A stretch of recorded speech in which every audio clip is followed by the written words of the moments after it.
আসসালামু আলাইকুম। কেমন আছেন বন্ধুরা? আশা করি সবাই ভালো আছেন এবং সুস্থ আছেন। আমিও ভালো আছি আলহামদুলিল্লাহ। তো আজকে চলে আসলাম ছোট্ট একটি ব্লগ নিয়ে। আজকে আমি বানাবো ফুলচুরি পিঠা বা জামাই পিঠা,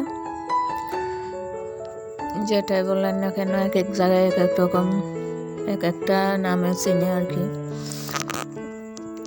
এই যে এটা বানানোর জন্য এখানে নিয়ে নিলাম আমি ময়দা, সুজি, চিনি, লবণ আর নিয়ে নিলাম একটা ডিম। এখন এখানে আমি দিয়ে দিলাম ময়দা আর দিয়ে দিব সুজি।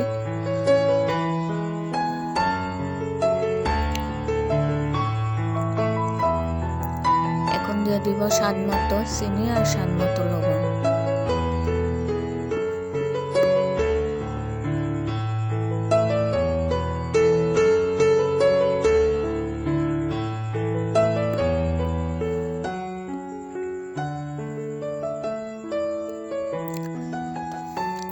এখন আমি ডিমটা ভেঙে দিয়ে দিব এখানে।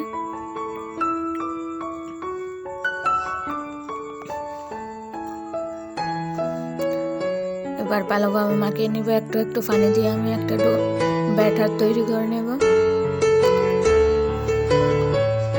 পানি কিন্তু একসাথে দেওয়া যাবে না, একটু একটু করে অ্যাড করতে হবে। এই যে আমি ব্যাটারটা তৈরি করে নিলাম। ব্যাটারটা ঠিক এরকম হবে। আর এদিকে আমি চুলার মধ্যে কড়াই দিয়ে দিলাম আর দিয়ে দিলাম তেল। তেলটা একটু বেশি করে দিতে হয়। এই যে চাঁচটা দিয়ে পিঠা বানাবো আমি। চাঁচটা ডুবো তেলের মধ্যে দিয়ে ভালোভাবে গরম করে নিতে হবে।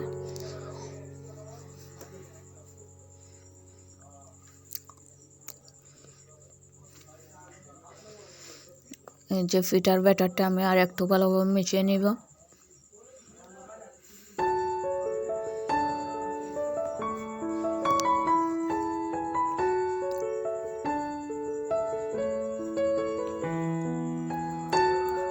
চাঁচটা গরম হয়ে গেছে অনেক। এই যে এখন আমি পিঠাগুলা বানিয়ে নিব। ব্যাটারের মধ্যে চাঁচটা ডুবিয়ে, পুরোটা ডুবানো যাবে না, তাহলে কিন্তু পিঠাটা ছাড়তে কষ্ট হবে একটু। এই যে বানিয়ে নিলাম।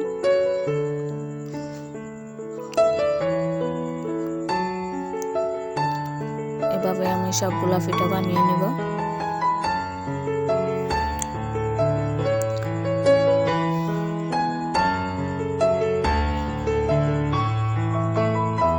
আমি একটু গাঢ় করে বাছলাম পিঠাগুলো, যার যেমন ইচ্ছা তেমনি বেজে নিয়ে নিতে পারেন। আর এই পিঠাগুলো অনেকদিন পর্যন্ত সংরক্ষণ করে রাখা যায়।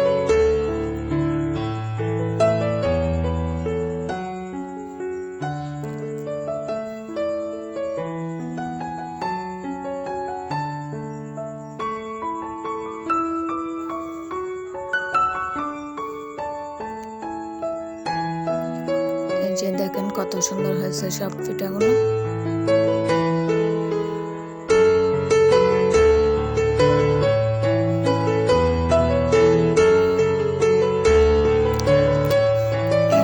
পিঠা বানানো শেষ। একটা পিঠা আমি ভেঙে দেখাচ্ছি।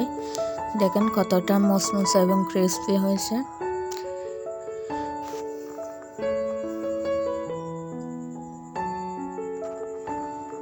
আর এই যে পাশে দেখতে পাচ্ছেন কিছুটা ব্যাটার বেঁচে গিয়েছিল, এগুলা দিয়ে আমি এখানে একটা পেঁয়াজ আর কাঁচামরিচ দিয়ে জাল নাস্তার মতো বানিয়ে নিলাম। অনেক নরম এবং সফট হয়েছে, খেতেও কিন্তু অনেকটা মজা। আপনারাও এভাবে ট্রাই করতে পারেন। আজকের ভিডিওটা এ পর্যন্ত। আল্লাহ হাফেজ।